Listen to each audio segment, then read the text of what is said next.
Mon nom, c'est Julie-André Tremblay. Mon nom d'artiste, c'est Julie Andreté. Je suis directrice artistique du Centre d'exposition Inouï, cofondatrice aussi. Où est-ce qu'on se trouve dans ce lieu aujourd'hui, Julie? Bien, on est au Centre d'exposition Inouï. On est au cœur du village de Saint-Siméon, qui était une ancienne épicerie alias Le Bonichois. Et il y a à peu près 4 ans, on a, avec le désir de M. le maire Sylvain Tremblay de créer un lieu culturel, après avoir fait l'acquisition de ce lieu-là, on a créé un organisme qui s'appelle le Centre d'exposition Inouï, au cœur du village, évidemment, dans ces anciens bâtiments-là de l'épicerie. Et puis, il y a une vocation artistique, mais aussi familiale, chaleureuse. Parle-moi-en un peu plus. Bien, en fait, au début, c'était aussi notre grand défi de dire OK, parce que souvent, la culture, c'est pas nécessairement dans les priorités des gens, dans des petits villages. Hein. Il y a d'autres, on pense plutôt aux loisirs, au sport. Donc, notre grand défi, c'était l'acceptabilité sociale. Puis on s'est dit, bien, qu'est-ce qui ferait que ce serait notre mission, qu'on ne serait pas juste pour les touristes, qu'on ne serait pas juste un centre d'exposition pour les touristes, quelle pourrait être notre mission? Donc, on est parti sur l'idée de faire découvrir l'art actuel, mais à travers le patrimoine. Comme on n'est pas à Baie-Saint-Paul, l'art actuel, c'est quelque chose de très abstrait pour la plupart des gens qui habitent ici, mais maintenant, il commence à être assez bon parce qu'ils viennent beaucoup au vernissage de nos activités. Donc, c'était ça, en fait, c'est de dire, OK, on part d'un thème patrimonial et on va faire cohabiter ça avec l'art actuel, mais aussi l'art populaire, parce qu'on travaille beaucoup avec le musée de Charlevoix. Puis moi, bien, comme j'ai beaucoup d'expérience dans ce milieu-là, c'est mon domaine, les arts visuels, j'avais envie aussi de créer des rencontres improbables, autant pour l'art actuel, d'être montré avec l'art populaire et le patrimoine, c'est un peu atypique. Fait que ça permet des gens qui sont intéressés par le patrimoine de découvrir l'art actuel et vice-versa aussi, hein, parce que des fois, les arts actuels, c'est un milieu un peu clos. Et donc, ça permet aussi de découvrir des nouvelles choses. Puis c'est assez intéressant de voir que l'art actuel se rapproche des fois de l'art populaire. Et ça, c'est notre aspect, je dirais, de l'exposition. Puis on a créé aussi un lieu de création, un atelier qui est permanent pour la famille, pour les enfants. Fait que les enfants, ils arrivent ici, c'est gratuit, ils s'installent, ils se mettent à bricoler. Ils ouvrent les portes des garde-robes, puis il y a plein de matériel d'art, fait qu'ils créent. Puis c'est ça le grand plaisir. Puis on crée aussi des ateliers de création plus thématiques. On apprend des techniques. Fait que c'est vraiment ça, là, l'aspect communautaire. Si j'ai quelqu'un du village qui dit hey, on aimerait ça faire ça, bien, on essaie de se mettre ensemble puis de dire OK, comment on pourrait réaliser ces choses-là. Fait que c'est vraiment, je veux dire, tant que c'est de la création, ça, c'est la règle d'art. Vous avez même un petit espace bar, nourriture, ça fait convivial. Oui, bien, on veut aussi, on avait envie que ce soit habité, ce lieu-là. On a aussi notre petite gang, je l'appelle la gang On tricote et on papote. Hein, ça vient tricoter à tous les mardis, mais ils tricotent dans l'exposition. Fait que c'est ça qui est fabuleux. On fait aussi des dégustations de nourriture à travers avec des produits charlevoisiens. Ça, c'est une de nos bénévoles qui s'occupe de ça. Fait qu'on essaie finalement d'avoir aussi des, je dirais, on embrasse cette idée-là assez large de création. Puis on fait à chaque année, ça c'est très populaire, une grande maison hantée dans ce beau lieu-là, parce que la façon dont on a décidé de faire le design de cet espace-là, qui est quand même 4000 pieds carrés, hein, ben, on a créé des smiles, donc c'est des murs sur roulettes. Fait que pour chaque exposition, ben, on peut vraiment changer l'architecture. On peut créer des petits espaces si on a des plus petits projets. Fait que ça permet un espace qui est très simple, mais qui est hyper fonctionnel.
Dans le fond, je m'appelle Gabrielle Lajoie-Bergeron. Je suis originaire de Rivière-Malbaie, dans le fond de Charlevoix.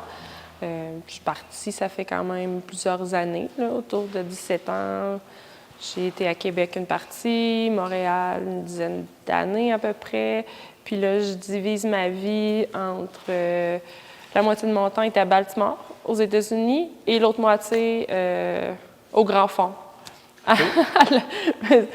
à la Malbaie. Je suis artiste à la base, puis de temps en temps, on m'invite à faire des projets de commissariat en partenariat avec des organismes. C'est ce qui s'est passé dans le cadre du projet Le Retour des Corneilles, là, avec le Centre Inouï puis le Musée de Charlevoix. Ça a été quoi ton rôle précisément dans le cadre de cette exposition-ci? Julie André m'a invitée à être commissaire parce que quand on s'était rencontrés sur d'autres projets, on avait eu des discussions entourant mon intérêt, ma passion en fait envers les artistes femmes de Charlevoix du début des années 1900 jusqu'à 1950, parce que pour d'autres projets, j'avais beaucoup travaillé dans les archives du musée, en fait. Puis en creusant dans les archives, je me suis rendu compte à quel point les artistes que je dis pionnières de Charlevoix, majoritairement des femmes même, ont marqué l'histoire de l'art canadien, ici et à l'étranger. Oui, c'est sorti des frontières charlevoisiennes. Exactement, mais peu de gens le savent, puis que leur pratique est un peu tombée dans l'oubli. Fait que j'avais une espèce de obsession. Entre autres, les sœurs Bouchard, les sœurs Bolduc, Simard, Adèle Harvey du Grand Fond. Puis quand on s'est rencontrés avec Julie André, à un moment, bien, je me suis mis à parler de tout ça en me disant « mais ça n'a pas de bon sens, que les gens ne savent pas », qui ont fait partie des grandes collections, entre autres, parce qu'il y avait Maude et Patrick Morgan qui ont eu des grandes collections, qui ont fait voyager l'art, entre autres, aux États-Unis, au Brésil, en Europe. Puis ils ont propagé, en fait, l'art canadien à travers le monde. Puis c'est ça, la plupart étaient plusieurs, en fait, étaient des femmes de Charlevoix. Puis quelques années après, Julie rentrait en contact avec moi à nouveau pour me dire « Tu sais, ça te tenterait-tu de faire quelque chose à partir de ça? C'était déjà tellement de matière qui foisonne, puis cette passion-là, fait que ça pourrait peut-être être le moment. » Fait que c'est comme ça que notre partenariat, en fait, a commencé. Fait qu'elle m'a invitée à être commissaire, qui se trouvait être un peu comme une chargée de projet, on pourrait dire. Tes recherches, tes discussions dans le monde artistique, t'ont-tu démontré pourquoi est-ce que les femmes avaient été oubliées, laissées de côté, ou c'est quoi tes hypothèses à toi en tant qu'artiste? Bien, je pense que ça va au-delà de juste du domaine des arts. De domaine des arts. Je pense c'est un rapport qui est social, qui traverse le domaine des arts. Les femmes ont été beaucoup oubliées dans l'histoire, ont été mises de côté, ont été diminuées, ont été reléguées aux tâches d'intérieur. Fait que quelque chose d'intéressant, si on revient à l'exposition, de réactualiser justement tout ça. Tu sais, ces artistes-là travaillaient avec les matériaux de base. Il y avait des sujets justement qui étaient très liés au travail d'intérieur. Si on regarde les peintures, il va y avoir, ça se passe souvent à l'intérieur de la maison, avec la famille, avec les enfants. Les matériaux qui vont être utilisés, ça va être des tissus, de la laine, tu sais, qui ont fait par exemple des tapis ou tout ça, mais qui ont développé la façon de le faire, qui est devenue très, très artistique. Pourquoi ils ont été oubliés? La question se pose au sens large. Là. Pourquoi les femmes ont toujours été mises de côté? Pourquoi on n'en a jamais tant parlé? Là, on commence à les faire ressortir, mais ils ont une importance aussi importante que les hommes. Oui. Donc, l'art est toujours ou souvent social, mais c'est encore plus vrai dans le cadre de cette exposition-là. Il y a vraiment une mission, pas juste artistique, là, en quelque sorte. Bien, il y a définitivement une envie de réactualiser leurs pratiques, de les faire connaître aussi, de faire connaître l'importance qu'elles ont eue dans le milieu des arts, autant charlevoisins, québécois, canadiens qu'international. Ils ont exposé au MoMA à New York, qui est quand même gros, là. Puis en fait, même les noms qui sont ressortis restaient souvent ceux des artistes hommes qui étaient avec eux. Fait qu'il y a ce rapport-là très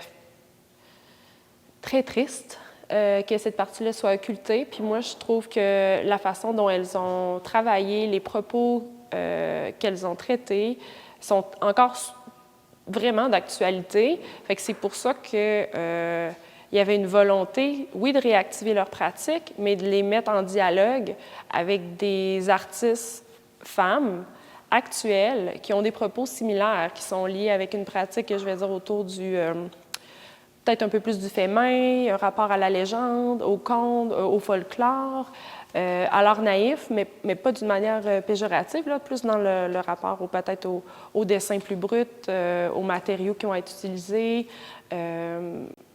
beaucoup en lien avec le territoire aussi, puis la collecte.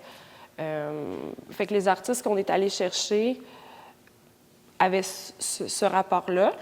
Puis ce qu'on leur a demandé, c'est qu'on a fait un document, en fait, avec les artistes, que je veux dire, les artistes pionnières, qu'on parle un peu plus tôt, charlevoisienne. Oui, c'est ça m'intéresse. Comment vous avez réactualisé les œuvres de pionnières du passé avec des artistes d'aujourd'hui? Bien, ça, c'était en fait la partie qui était à la fois excitante et peut-être un peu apeurante. J'avais envie de ne pas donner de directive. Parce qu'en fait, les artistes de Charlevoix ont aussi beaucoup été influencés par les artistes peintres de Montréal. On pense à Lemieux, qui était à l'époque de la Société des arts de Montréal, qui venait ici, le groupe des Sept. Fait qu'ils ont côtoyé les grands noms. Fait qu'ils se sont fait influencer aussi par ce qui se passe à Montréal, ce qui se passe à Québec, mais aussi par ce qui se passait aux États-Unis. Plutôt, on parlait un peu de l'importance de Maud puis Patrick Morgan, mais il y a amené énormément de gens de la haute classe, mais beaucoup d'artistes aussi dans Charlevoix qui venaient à Baie-Saint-Paul, qui venaient au Lac-Gravel, faire de la peinture, passer les étés. Fait qu'il y a eu cette filiation-là qui s'est déjà créée, puis une influence un peu invisible. Fait que c'était un peu de répéter ça avec les artistes contemporaines. Fait que ce qu'on a fait, d'une façon très formelle, c'est que moi, j'avais tous ces matériaux-là, des documents papier, des images, des autobiographies, des trucs sonores. Fait que j'ai monté un gros document créatif qui avait beaucoup de couleurs puis tout ça. Puis moi, j'ai envoyé ça après aux filles, puis je leur ai dit, il n'y a pas de règle. Feuilletez ça, gardez qu'est-ce qui vous habite à la fin. Ça va-tu être une couleur? Ça va-tu être une technique? Ça va-tu être un médium? Est-ce que ça va être un élément? Puis à partir de ça, vous créez quelque chose de connexe. Fait que il n'y avait pas une directive claire, mais la directive, c'est de se laisser envahir, en fait, par la couleur, par le matériau, par leur histoire aussi. T'sais, moi, je ne savais pas, est-ce qu'une artiste va décider de seulement focusser sur la pratique d'une autre artiste parce qu'elle a l'impression qu'il y a un lien entre elles qui se crée? Est-ce qu'elle va décider, ben moi, ça va être, je ne sais pas, le rapport au territoire, la collecte que je vais réutiliser. Fait que voilà. Fait que dans l'exposition, chaque artiste, ils sont 7.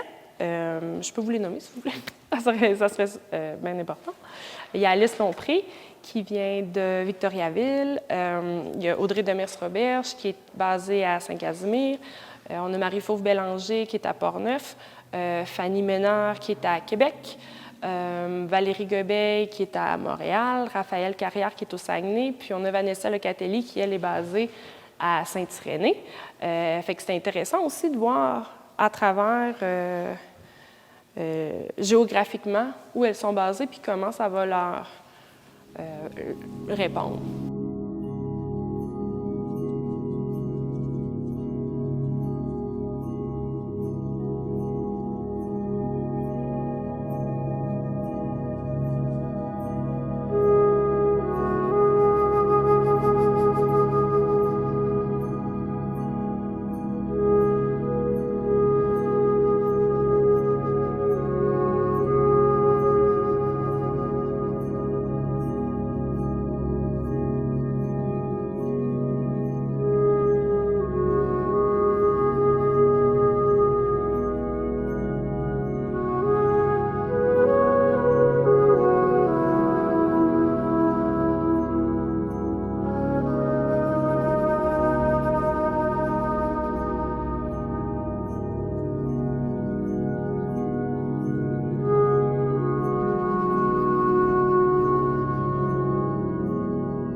Le titre de cette exposition-là, ça provient d'où? C'est quoi la signification derrière? En fait, le titre, Le Retour des Corneilles, ça provient d'une œuvre qui a été créée autour de 1940 par justement une des artistes charlevoisiennes, Marie-Simone Bouchard. C'est une artiste qui, dans mes recherches antérieures, Moi, j'avais senti une filiation, on pourrait dire, avec elle. Elle était relativement jeune, elle était très prolifique, elle est décédée très jeune, autour de 30-35 ans. Puis, tu sais, souvent, on va s'imaginer que l'art charlevoisin, québécois, qui date de cette époque-là, c'est souvent que, justement, des maisons, la neige, puis tout ça.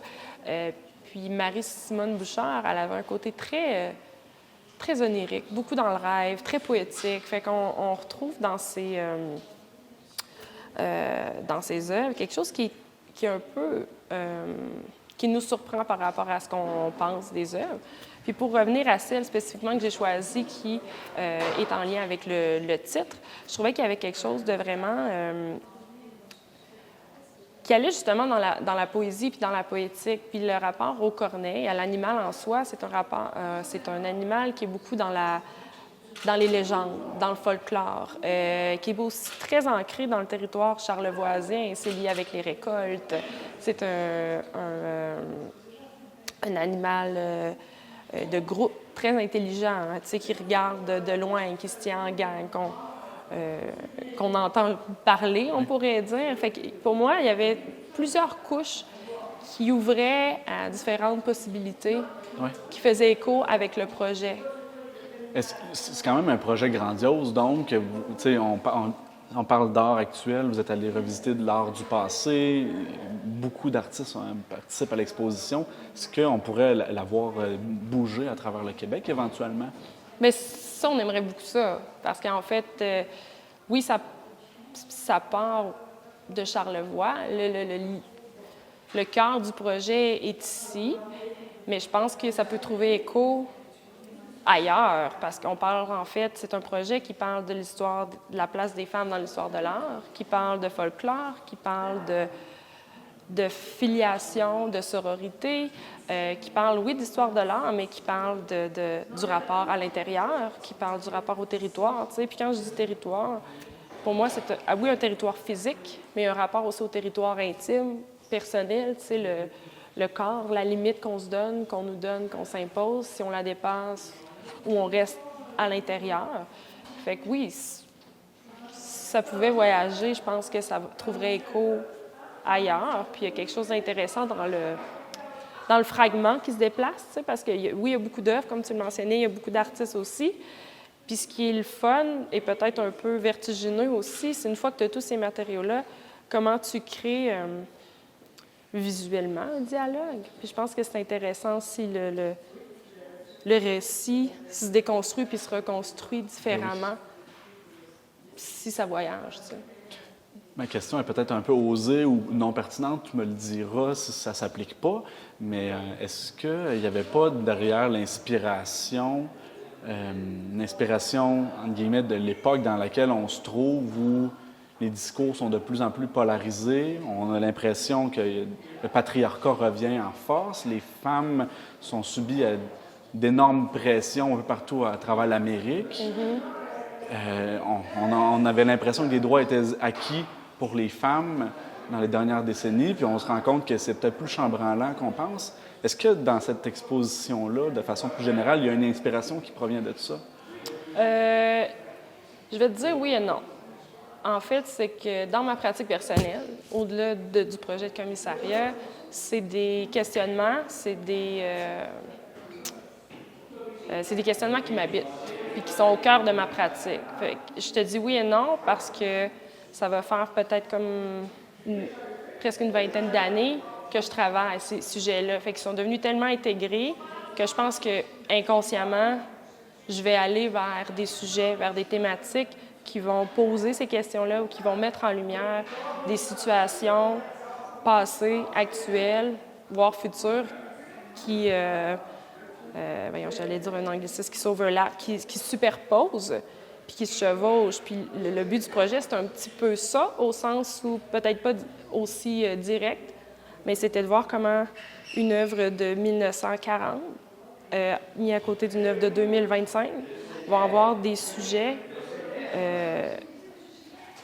qui sont similaires, puis qui se répondent, qui se correspondent malgré les époques qui ont passé.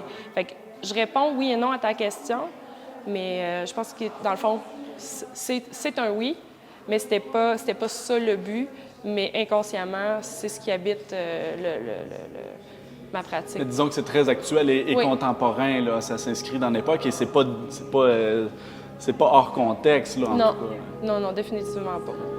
Merci d'avoir accepté notre Ben, invitation merci à vous. aujourd'hui. Bonne visite.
Moi, c'est Raphaël Carrière, puis le titre de mon œuvre, c'est Marin.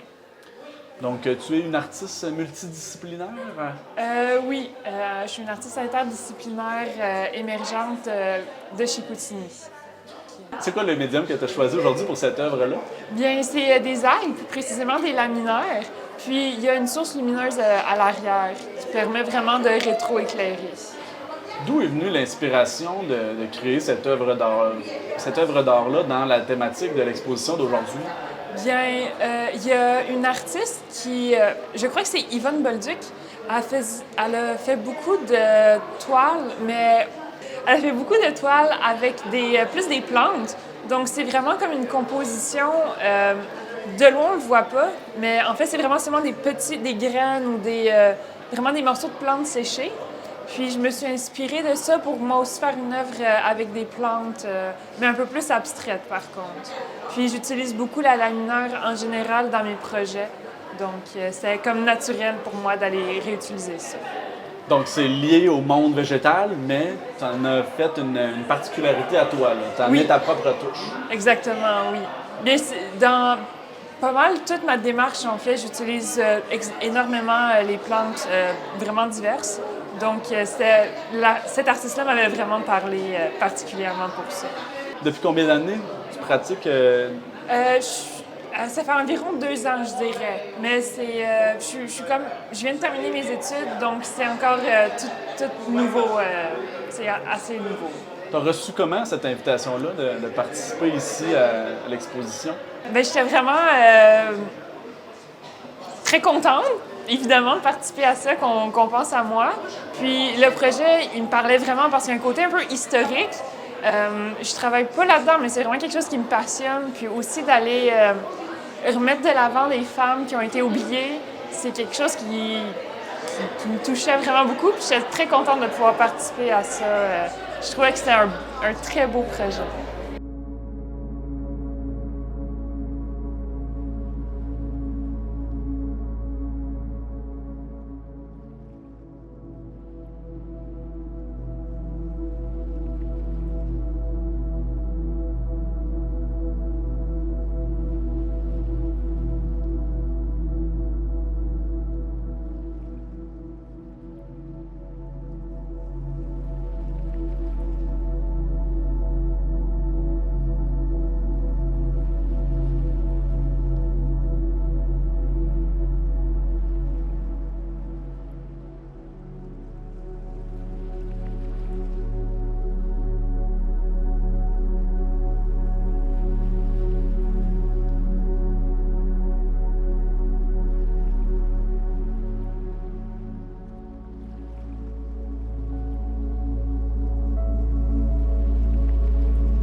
Je suis avec Nadine, bonjour.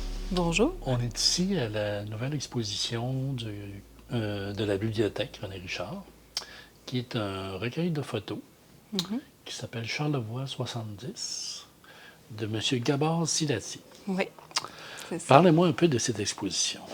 Cette exposition-là, en fait, elle a été montée au préalable au Musée de Charlevoix en 2022. Ça faisait partie d'une exposition qu'on avait appelée Mission photographique Charlevoix. Donc, dans cette exposition-là, spécifiquement, on avait 2 artistes photographes.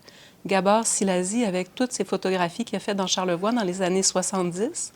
On mettait ça en parallèle avec une artiste actuelle qui était Catherine Drong.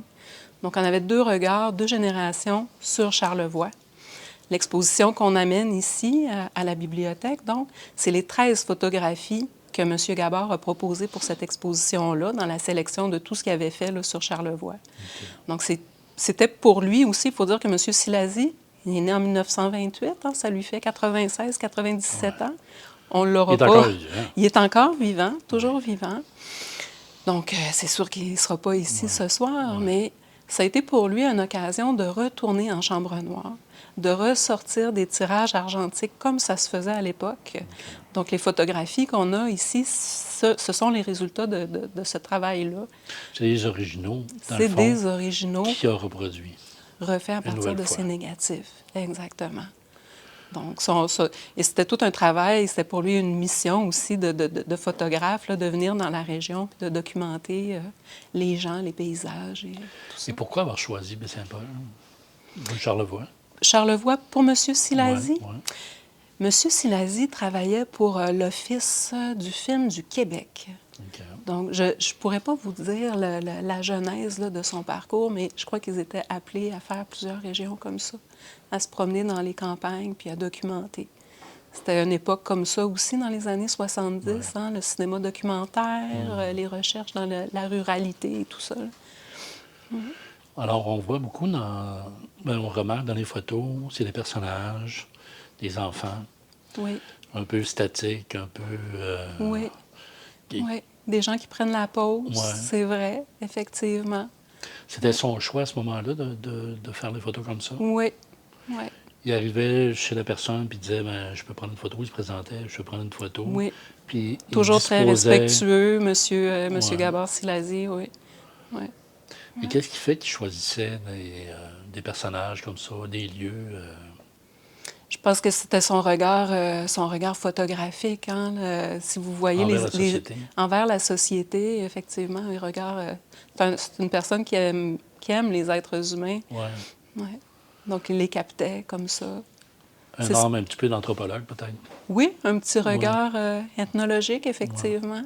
Oui. Et une approche très humaine. Il a parcouru Charlevoix. Oui. Dans ces années-là. Dans ces années-là, dans les années 70, il a fait, on appelle ça une mission photographique, fait que c'est vraiment dans les années 70 où il est venu dans la région là, pour parcourir là. Saint-Urbain, l'île aux Coudres, Baie-Saint-Paul. Et le choix, en 1970, de le faire en noir et blanc, ça aurait pu être en couleur?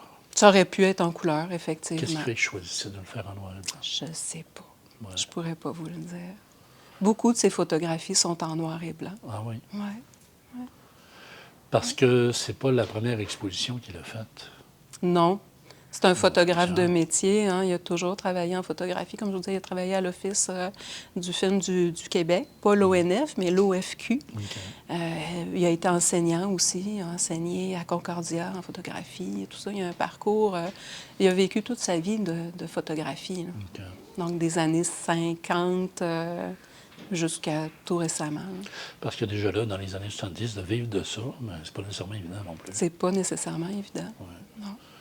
Et son parcours à lui, c'est quoi un peu son parcours?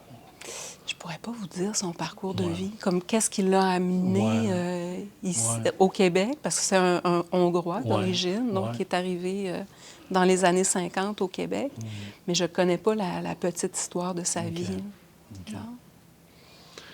Et on retrouve combien de photos à peu près ici? On a 13 photographies. 13 photographies. 13 photographies. Et qu'est-ce qui fait qu'il y a ces photos-là qui ont été choisies? Ces photos-là, en fait, on a fait un comité. On travaille souvent en comité. Hein. On regarde parmi toutes les photos qu'il avait. On a cherché celles qui nous parlaient le plus là, au niveau de la Il y avait région, combien de les photos, plus touchantes. Vous aviez accès à combien de photos? On avait accès à son livre sur Charlevoix, justement, puis il doit avoir au moins une 40aine de photos à peu près. Parce qu'il y a un livre qui a été fait il y a Ouais. plusieurs années. Pas tellement longtemps, OK. en 2020 à peu près. Ouais. Est-ce qu'il est disponible ici à la bibliothèque? Pas à la bibliothèque, mais on va regarder ça pour le OK. rendre disponible. Parce que ça pourrait être intéressant de... Très intéressant. Oui, De voir vraiment. De voir tout le travail qu'il a fait sur Charlevoix. Là. Alors, le comité a choisi 13 photos. Ouais. C'est les photos qui vous parlaient le plus. Qui nous parlait le plus, des photos coup de cœur, les photos avec des gens, les paysages. Et j'imagine pour vous, c'était un peu une découverte de voir ces photos-là. Oui, c'était une belle découverte, mais il y avait déjà eu une exposition en 2011 à la Cité d'Art sur Gabor-Silasie aussi. Donc, À la Malbaie. à la Malbaie, oui, à Capalègue. Donc, Donc, ça, pour moi, c'était la première fois où j'ai abordé Votre premier contact avec oui, lui. le premier contact avec Gabor-Silasie. Donc, et puis là, de le retrouver dans le cadre de cette exposition-là, Mission photographique Charlevoix, mais c'était comme ça tombait sous le sens pour nous que ce soit Gabor-Silasie qui soit représenté. il y a un petit côté analogie à Pierre Perrault, je trouve, quand on regarde ça. Effectivement. Puis c'est spécial parce que c'est la salle qu'on appelle Pierre Perrault. Oui, Alors, je trouve que c'est un beau parallèle. un beau avec, parallèle, oui, tout à fait. C'est un peu le mouvement de ces années-là, hein, comme on disait, dans les années 60-70. C'est un Pas une retour façon de faire. plus national aussi. On veut se comprendre un peu plus, on s'observe plus. Puis de faire un peu découvrir dans les régions la vie de... Ouais. Comment ça se passe. Ouais. La beauté du rural Ouais, aussi. Ouais. Alors, cette exposition-là va être à partir d'aujourd'hui À partir de maintenant, jusqu'au 9 mars, jusqu'au 9 mars. Alors, on invite bien sûr la population à venir voir ça. toute la population. Oui. Merci, Nadine. Bienvenue, c'est un plaisir.